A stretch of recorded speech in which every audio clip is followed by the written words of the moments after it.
Penjabat, PJ, Bupati Sumedang, Herman Suryatman bersama unsur Forkopimda meninjauan sejumlah titik lokasi terdampak bencana gempa di Kabupaten Sumedang, Minggu, tanggal 31 Desember tahun 2023, malam.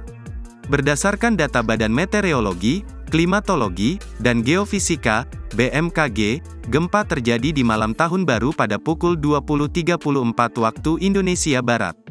Gempa ini diawali oleh dua gempa bumi pembuka berkekuatan magnitudo 4,1 yang terjadi pada pukul 14.35 waktu Indonesia Barat dan magnitudo 3,4 pada pukul 15.38 waktu Indonesia Barat. Kami langsung lakukan cek-recek dan cross-check lapangan. Ada dua area terdampak, pertama RSU Sumedang dan Pakuwon. Kemudian kedua, area pemukiman yaitu Babakan Hurip, Tegalsari, Cipamengpek dan Cimalaka, ucap Herman. Herman mengatakan, ada 3 bangunan yang retak di RSUD dan saat langsung dilakukan asesmen secara cermat yaitu di Paviliun, VIP dan Sakura.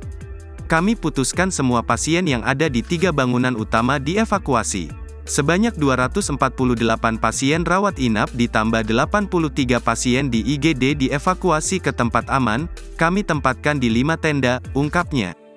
Dikatakan Herman, dalam upaya mengevakuasi bencana gempa di rumah sakit, pihaknya berupaya memperhatikan keselamatan pasien agar tidak sampai menimbulkan ekses terhadap kesehatan para pasien. Herman menyebut, untuk RS Pakuwon, walaupun tidak terdampak, sebagai antisipasi semua pasien dievakuasi keluar dari gedung rumah sakit Pakuwon ke tempat yang aman.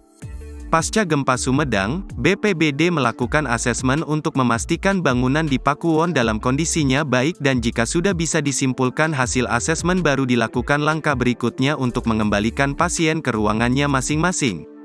Khusus untuk area pemukiman, kata Herman, yang paling banyak terdampak di Babakan Hurip, Kelurahan Kota Kaler, Sumedang Utara.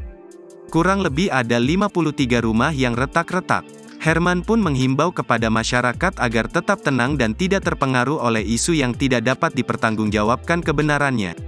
Ia meminta agar menerima informasi resmi yang hanya bersumber dari BMKG yang disebarkan melalui kanal komunikasi resmi yang telah terverifikasi serta informasi dari Forkopimda. Download Tribun X sekarang, menghadirkan lokal menjadi Indonesia.